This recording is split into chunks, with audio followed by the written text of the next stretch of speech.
di sini saya bersama dengan narasumber pertama yaitu Saudari Yasmin Ibrahim. Baik kepada Saudari Yasmin Ibrahim agar kiranya berkenan untuk menceritakan pengalaman psikologisnya kepada saya. Baik, untuk Saudari dipersilahkan. Baik, terima kasih atas kesempatan yang diberikan kepada saya. Saya akan menceritakan pengalaman psikologi saya, yaitu saya waktu itu masih SD. Saya sering dibully oleh teman-teman saya. Pada saat selesai pembelajaran itu, atau saya sudah mau pulang ke rumah, sepatu saya itu disembunyikan oleh beberapa teman. Bahkan saya sampai menangis. Kalau bisa dibilang itu hanya tinggal sisa saya sendiri yang di sekolah mencari sepatu. Dan akhirnya karena sepatu itu saya tidak tahu disembunyikan di mana, saya balik ke rumah. Alhasil sepatu itu diberikan kepada saya nanti besoknya di sekolah. Baik, kepada Saudari Yasmin, apakah itu hanya terjadi semasa SD saja? Iya, itu hanya terjadi semasa SD. Itu pun saya kelas 1, kelas 2, kelas 3. Kelas 4, 5, 6 itu sudah alhamdulillah saya sudah tidak pernah dibully lagi. Sampai dengan saya menginjakan kaki di bangku SMP. Baik, mungkin pertanyaan dari saya yang terakhir itu, ketika Anda dibully itu apakah Anda tidak ingin berniat untuk membalas atau apa begitu kepada orang yang sering membully Anda? Tidak, saya tidak pernah berpikir untuk membalas apa yang mereka lakukan kepada saya, karena orang tua saya tidak pernah mendidik saya untuk membalas kejahatan-kejahatan orang lain kepada saya. Kira-kira seperti itu. Baik, di sini saya bersama dengan narasumber yang kedua yaitu Kak Agil Madingo. Baik, kepada Kak Agil Madingo kiranya berkenan untuk menceritakan pengalaman psikologisnya kepada saya. Kepada Kak Agil saya persilahkan. Baik, jadi saya mempunyai pengalaman psikologi itu di masa saya masih duduk di bangku SMP. Kiranya saya lupa kelas berapa. Nah, pada saat itu saya ikut lomba, salah satu cabang lomba yang diadakan di kabupaten, lomba O2SM. Jadi tepatnya itu lomba catur. Nah, saya sudah berlatih sebisa mungkin sehingga mempunyai ekspektasi tinggi untuk menjadi pemenang di lomba tersebut. Tapi saya masih belum rezeki saya. Kebetulan pada pertandingan itu saya sempat masuk pada babak semifinal. Namun saya tidak mendapatkan juara yang saya inginkan, itu juara satu.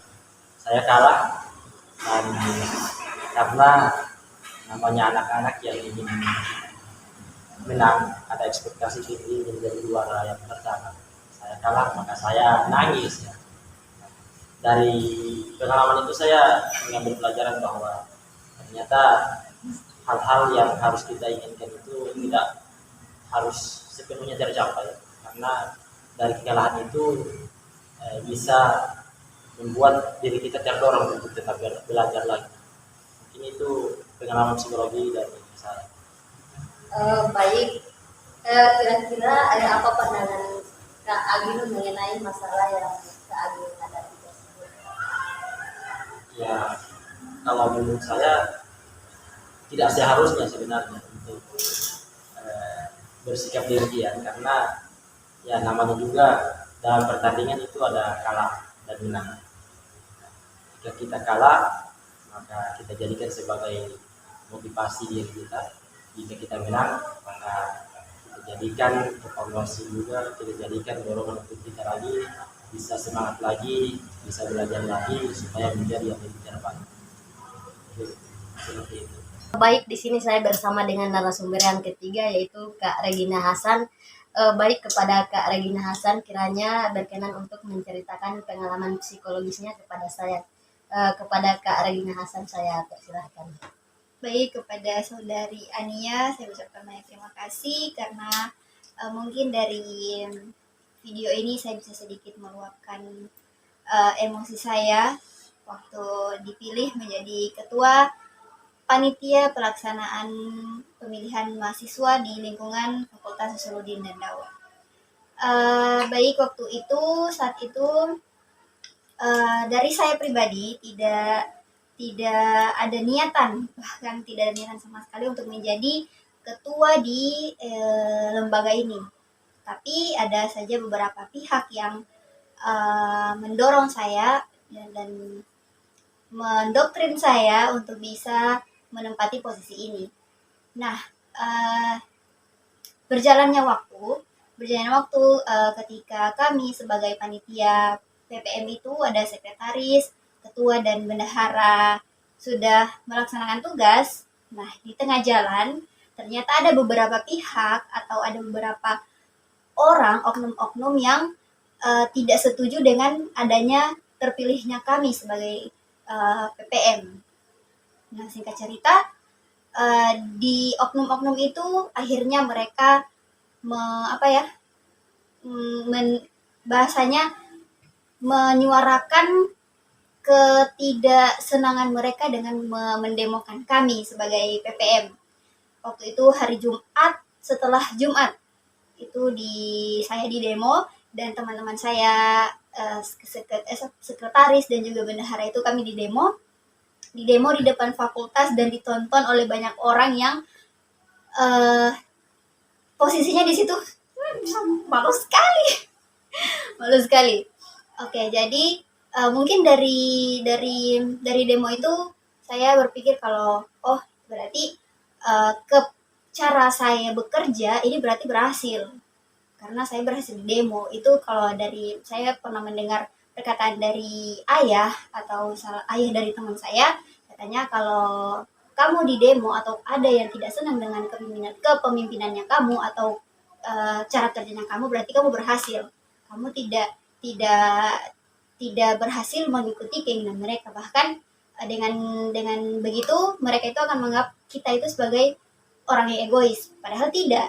Hanya saja kita yang ya sudah pada tupoksinya gitu. Ada lagi? Baik, kepada kakak setelah di demo kira-kira apa reaksi kakak? Apakah kakak itu menangis, sedih, frustasi, atau bahkan sampai berpikir untuk mengakhiri hidup atau bagaimana kak? Oke, jadi mengenai perasaan saya saat itu di demo,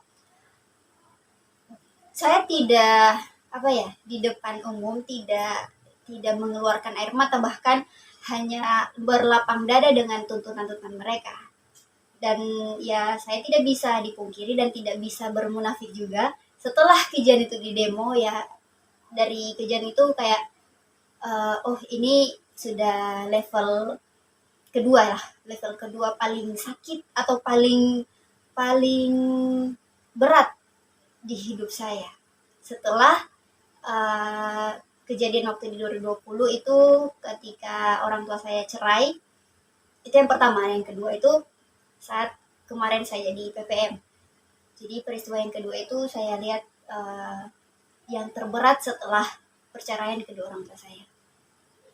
Tidak depresi, tidak. Ya, baik kakak, mungkin pertanyaan terakhir dari saya, kira-kira bagaimana pandangan kakak mengenai masalah yang kakak hadapi tersebut? Pandangan saya sendiri, mungkin itu jadi sebuah proses ataupun sebuah proses yang dimana saya bisa menemukan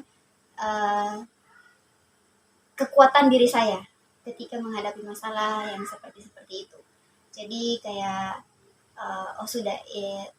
peristiwa seperti ini sudah pernah dilalui. Jadi mungkin kedepannya ketika menghadapi peristiwa seperti ini tidak lagi begitu takut atau tidak lagi begitu kaget karena sudah pernah mengalami. Baik, dari ketiga narasumber yang telah saya wawancarai, maka saya dapat menarik kesimpulan bahwasanya setiap orang itu mempunyai pengalaman psikologis yang berbeda-beda dan cara pandang mereka terhadap masalah juga berbeda-beda. Dan tentu untuk menyelesaikan masalah juga berbeda-beda. Tetapi ketiga narasumber yang telah saya wawancarai ini, mereka meluapkan emosi mereka itu dengan cara menangis. Karena menurut mereka dengan menangis beban yang ada pada pikiran mereka itu akan hilang. Baik, itulah yang dapat saya sampaikan mengenai kesimpulan. Assalamualaikum warahmatullahi wabarakatuh.